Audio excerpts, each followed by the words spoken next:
Hello, everyone. Dr. Victoria Scribo here, speaking to you from the Seeds of Transformation Healing Center in Wareham, Massachusetts. So it's time to look at the astrology of the week ahead. And this week promises to be a very intense week, which is not really any news to anybody because all the weeks seem to be intense. Forever and a day, for years now. Charlie wants to sit with me while we do this. So hopefully you won't mind. Right, baby? Well, he wants to sit with me for the moment. We'll see how long that lasts. Okay. You see something up there? No? Spider or something? Bug? What do you see? Oh, thank you, Charlie. All right, that's enough. That's enough sandpaper tongue. It's very nice to get kisses, but they do hurt. Love is painful. All right, let's take a look and see what's going on this week. All right, so let's take a look. We're going to start with week 3. We're calling it week 3. It's actually not quite week 3, but we'll go with it. And we're going to start from here. Hello. Okay, from current slide. Yes. From current slide. From current slide. Here we go. All right, so the astrology of April, and we're looking at week 3. For some reason that did not come up. All right, so today is Sunday, April 10th, and today we have a first quarter square between Pluto and Mercury. We can see it here in this chart.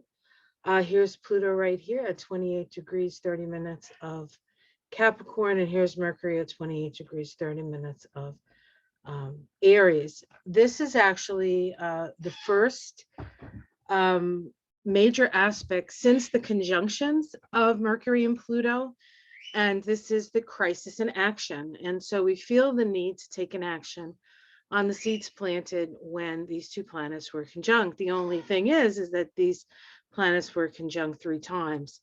The first time was on December 30th of 2021. The second time was January 28th of 2022.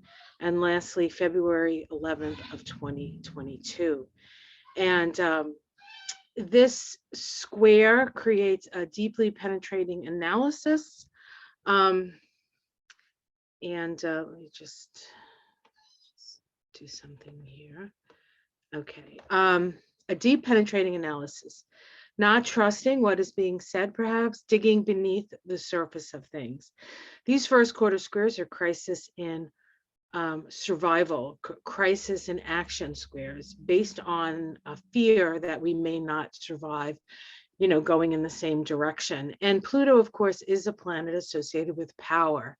And Mercury is communication. So we're dealing with the power of communication.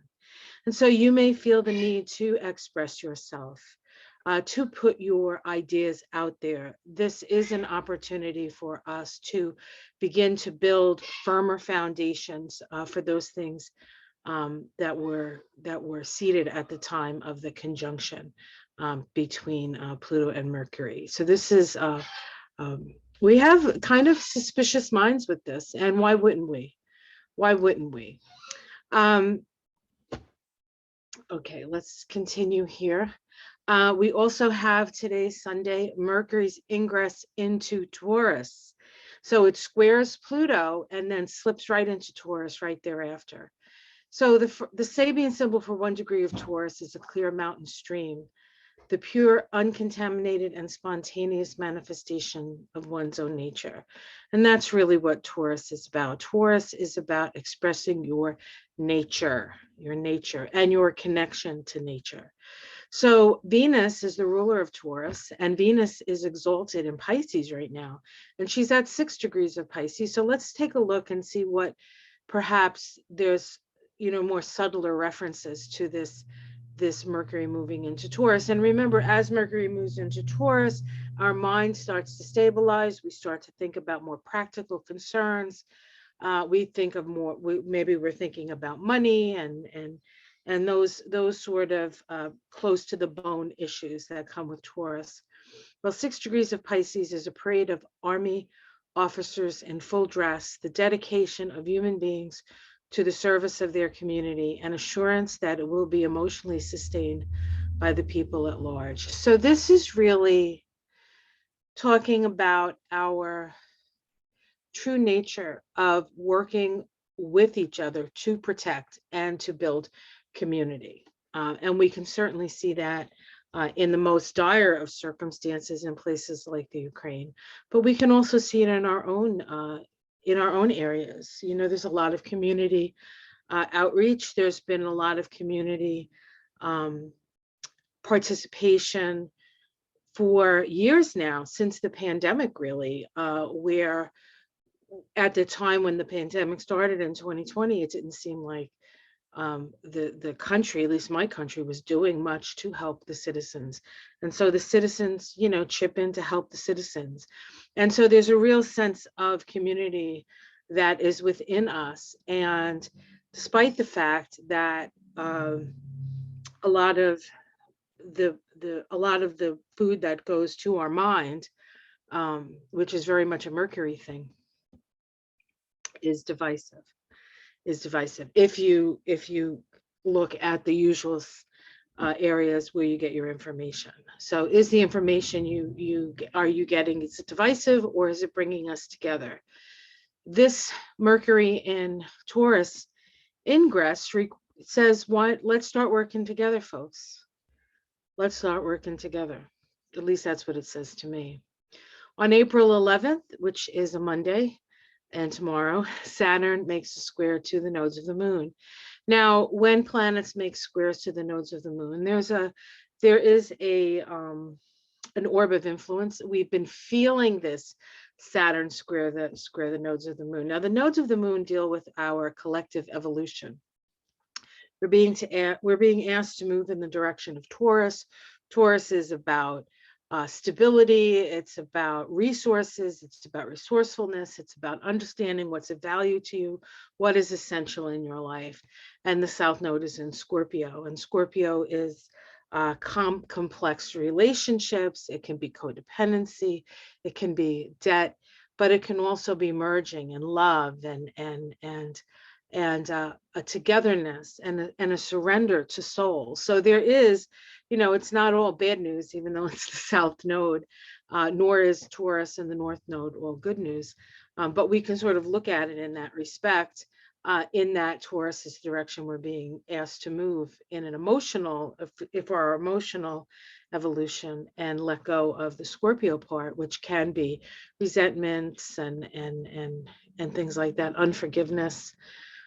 And we have Saturn squaring the nodes, and Saturn in Aquarius these are the structures necessary for us to live together in a society. So what do we need to do with Saturn square the nodes? We need to find the resolution. Which direction do we go in? How do we, because when a planet is square the nodes, it's like you're halfway between the past and the future. It's a feeling of being stuck, and you may feel yourself being stuck at this time. And so the question is, which direction do I go? How do I maintain my own sense of authority in my own life? Or how do I develop a sense of being an authority in my own life? Well, we have to be responsible to do that. And the responsible thing to do in this case is to go to the past. The resolution node for this is the South Node in Scorpio. So this is a skip step in the maturation process. We're being asked to grow up at this time in our relationship with authority and authoritarians in some cases. The resolution node here is the South Node. We must go back to review the past to see how our relationship to power has been wrought and what no longer serves us in that relationship. So I think it's very interesting because probably the quickest question I asked when Russia went into the Ukraine was, I thought we were beyond this. I thought we didn't have to do this anymore in this place. I thought we were evolved enough to realize that this is wrong. Now, I know that we've been doing this in other places where we don't have the coverage. So a lot of people don't know about it. And those things can be done under the cover of a certain amount of darkness, right? Now the light is being shown on those things, no matter who the country is. It's not just Russia that's being called to task for the things that they've done, but they are in the spotlight at this time. And so this is an opportunity for us to look back at those old wounds, that shadow, and come to understand it, come to understand where people are coming through, and through that process, letting go, releasing, and then moving in the direction of life. And so we can't really move in the direction of what's essential until we face up to our past. And that includes Russia, that includes Russia, facing up to its past, the Ukraine perhaps facing up to its past, the United States, all the countries, all the way in which we structure our society, Saturn. That sort of power over dynamic. Well, Saturn in Aquarius says we must raise all boats. Saturn in Aquarius is progressive.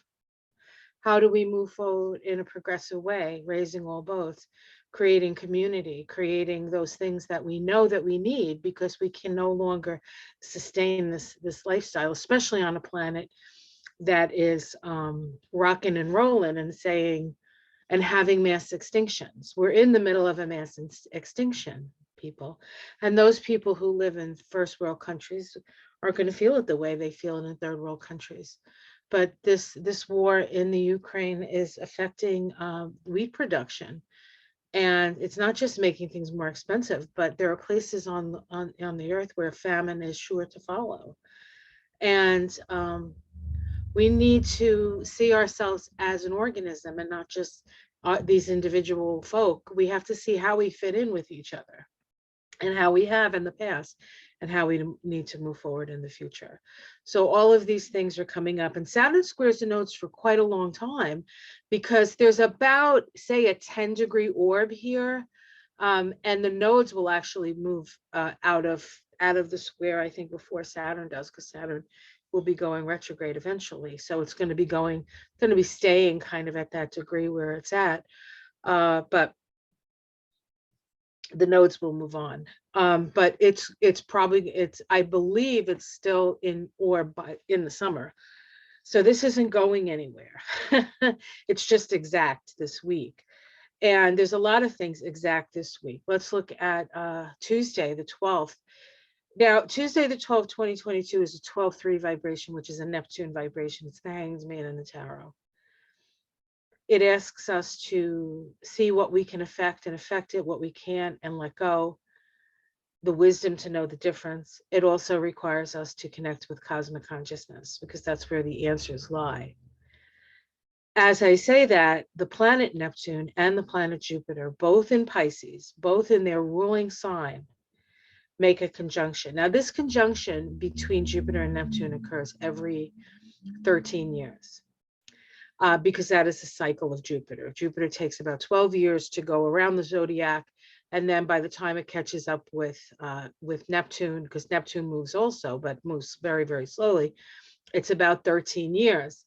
And so every 13 years, we have this conjunction of Neptune and Pisces. The last time this happened in Aquarius, and it was actually conjunct Chiron at that time.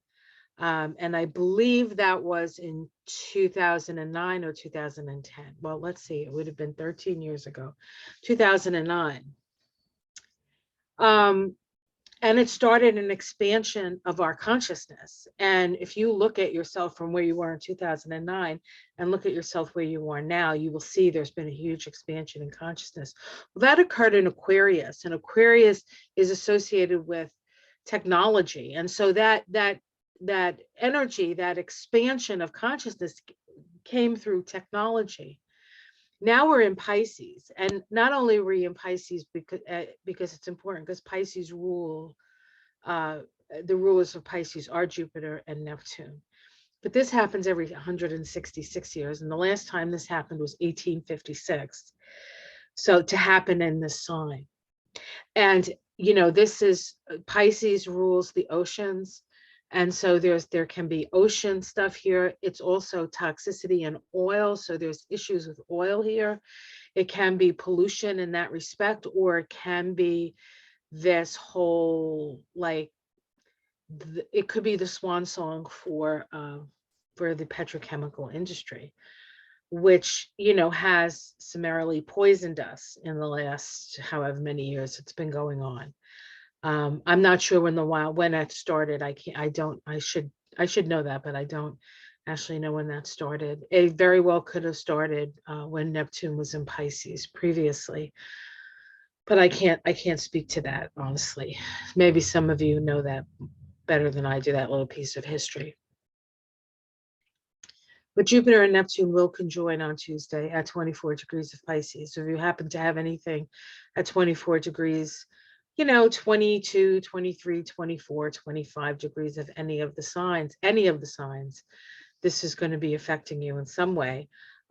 If you happen to have Pisces in your chart, you're gonna feel it wherever that is.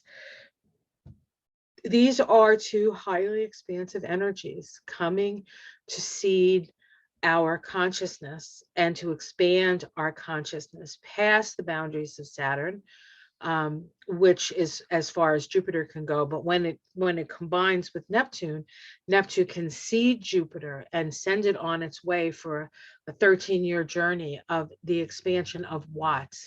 Pollution, the expansion of what? How about compassion? How about forgiveness? How about love? How about that? Right? 24 degrees of Pisces, the Sabian symbol is on a small island surrounded by a vast expanse of the sea. People are seen living in close interaction. It says here the need to consciously accept one's own personal limitations in order to concentrate one's energies and live a centered and fulfilled life. And so this is about knowing what you know and knowing what you don't know, about living the best life you can in your own situation. And by doing that, you actually help the whole community. I've been saying this for a long time, and you may be tired of me saying it, but shine your light, folks. Shine the light of love and compassion. Shine your talents and your abilities. Show people who you are on the inside, and let that light guide us into a different set of realities. We are at an opportune time to completely shift how we live our lives, but we all have to kind of do it together, and that's the hard part. And so all you really have control over, remember, this is the hanged man vibration. The only thing you really have control over is yourself. And so you need to connect to cosmic consciousness through this process. You need to absolutely positively pay attention to your dreams, because they are going to give you a lot. Pisces rules the dream state. And of course, these two planets in the dream state, that's why there's a certain amount of unreality, really, that we're feeling. We kind of feel like we're just like walking through a different world in a way, where the old ways of doing things, such as, invading a country like Russia did to the Ukraine, seems so ridiculous. It's like what's this? Why are we doing this? Like back in the old days, we wouldn't necessarily ask why. We'd say, oh boy, yeah, these guys are bad, these guys are good, we're gonna, and not to say that, one of these, the people involved in this aren't, there is the light here. There is definitely a battle between the darkness and the light. And the more light we shine, the more darkness gets dispelled. And the closer to the bone the darkness is, and we can see it and we can root it out to a certain extent. But that rooting it out is rooting out a part of ourselves. It's the darkness is not on the outside, even though there are people out there expressing it for us. The darkness lays within as well. And understanding the human condition is an important thing. And forgiveness is a huge part of this this whole scenario, because that is really what Pisces is about. It's about letting go. It's understanding that everything is going to come out in the wash eventually, and to move into the oneness of all things, and to reunite, reunite our spirits together so that we can build a new world, because a new world is in the offing here. And we have the power and the capacity and the ability to do it. And I think we should apply that to our lives and see what happens.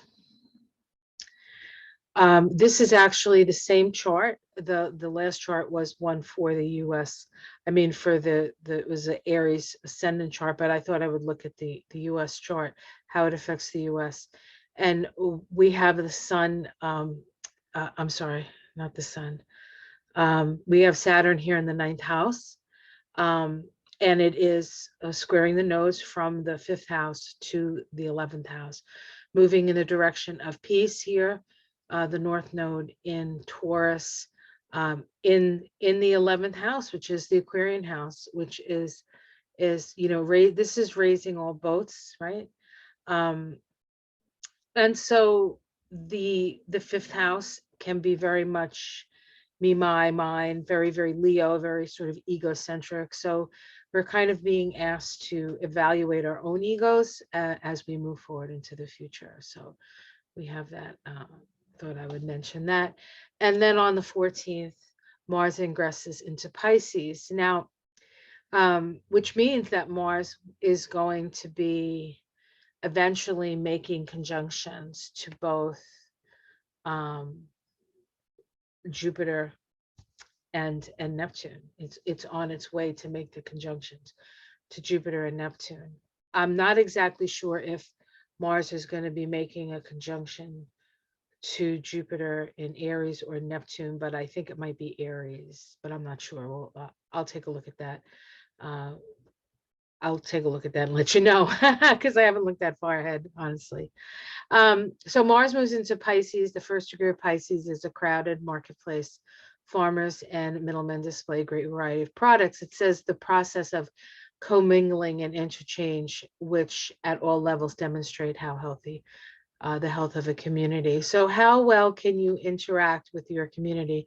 How well can we tolerate the differences and maybe even celebrate the differences and benefit from all the different variety of people and situations that this earth is getting more and more crowded, and there's less and less pure folk, right? We're all kind of mixing and mingling now, and so we have to come to terms with that and come to peace with that, right?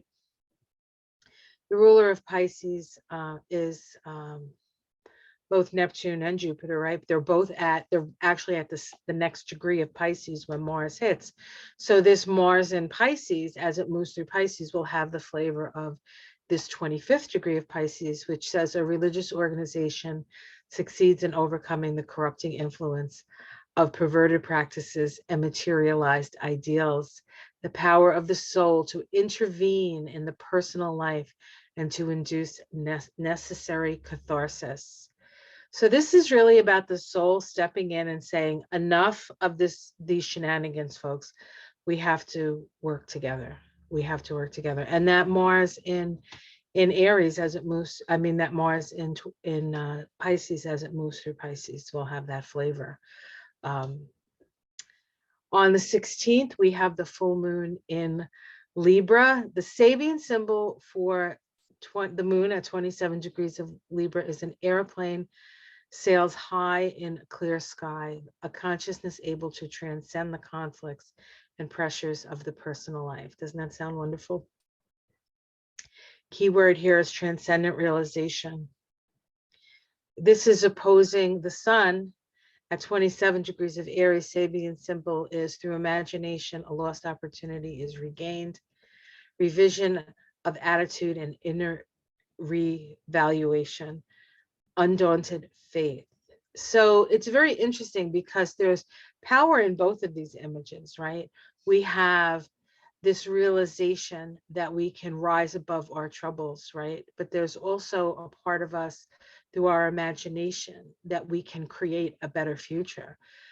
And the interesting thing about this particular full moon is that it's very powerful because it is square Pluto.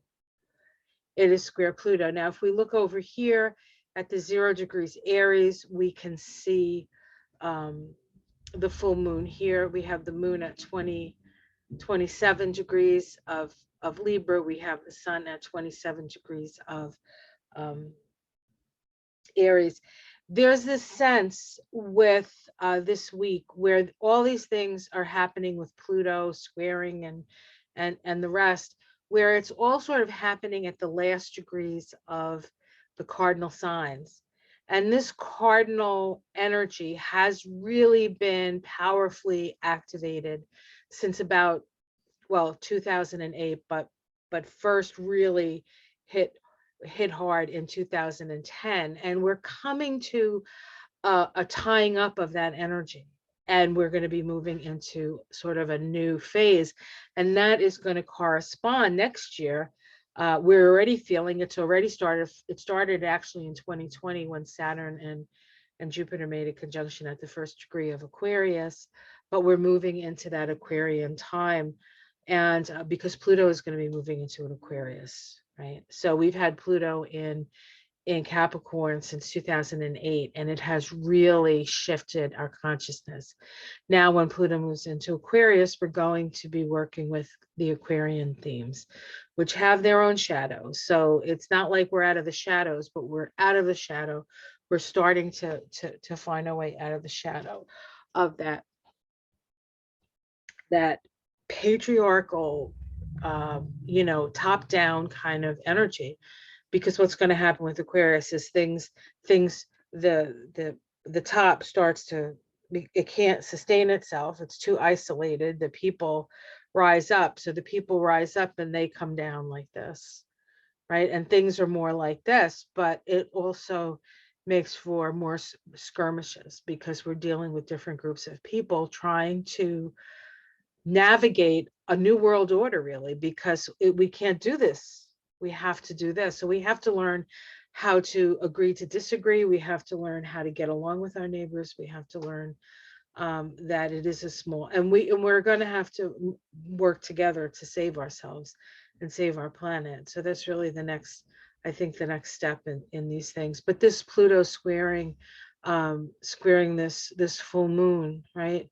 We have a Pluto making a almost a first quarter square. It's not quite there yet, to the sun, illuminating what we need to do, take steps forward. While the moon is almost in a last quarter square to Pluto here. And in that case, it's about letting go of old emotions, or even the societal, people are in charge, and people are like, ooh, he's in charge, and ooh, look at him, and oh, all that stuff sort of going by the wayside. It's like, it's not, I mean, people need to be respected for what they've done and the good that they've done, but it's not just about how far up the chain they are. It's not really about that anymore. And I think we're gonna start to see that manifested as well. All right, so that's that. Let me just do this, folks. Oops, sorry. Okay, I'm back. I was just out in the yard doing some gardening, so that's why I look like this. So I apologize for my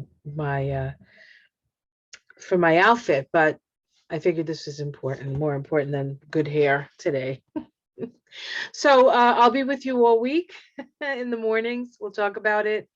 Hopefully you enjoyed this. Please like and subscribe if you haven't already. I'm sure most of you have, because you guys are great. If you would like a reading with me, I do have openings. I have some more openings. They've opened up. So you can contact me through my website, theseedoftransformation.com. There is a link below if you want to donate to this channel. Thank you very much ahead of time. I appreciate all your comments, all the love that you send. Donations, when you do send them, they're greatly appreciated. And it's been a real tough week, hasn't it? And last week was very, very challenging. And this week is going to be emotional as well. Emotional as well. So that will continue to happen. Make sure you give yourself the time and the rest that you need. I know there are a lot of healers out there who've really been struggling. Readers and healers, people who um, we do our best to spread light and love and illuminate what needs to be illuminated. And it's very hard. It's hard to be a sensitive in this world when we're seeing so much insensitivity, um, being broadcast on our TV set, so to speak. But that's only part of the story. Remember that it's not the whole story. And while it's been a terrible thing to witness what's going on in the Ukraine, we have to remember that we just got our first Black woman as a Supreme Court justice. We just got an anti-lynching bill signed. We just got the Defense of Women Act. And I know that there are things going on in Texas and all these other crazy ass Republican areas where they're trying to take a woman's right to, what she can do with her own body away. Um, these are all things that we will have to attend to and come to a better relationship. But we're going to do it together, and it's going to be a better world than it was before we started working together. Have yourself a great day. Like and subscribe. I'll see you again soon. Next week, definitely, but probably before that. Okay, guys, take care. Much love. Namaste. Check out my Katanji Brown thing. It's pretty cool, I think. All right, take care.